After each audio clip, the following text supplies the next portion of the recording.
زما دا څومره خبره چې تاسو واورېدلې دا وی خو په اردو کې لیکن وی د پښتو په لهجه کې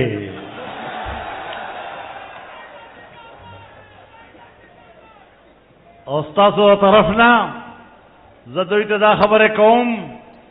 چې زما دا خبره چې په اردو کې وي دا د پښتو په جامه کې وګورئ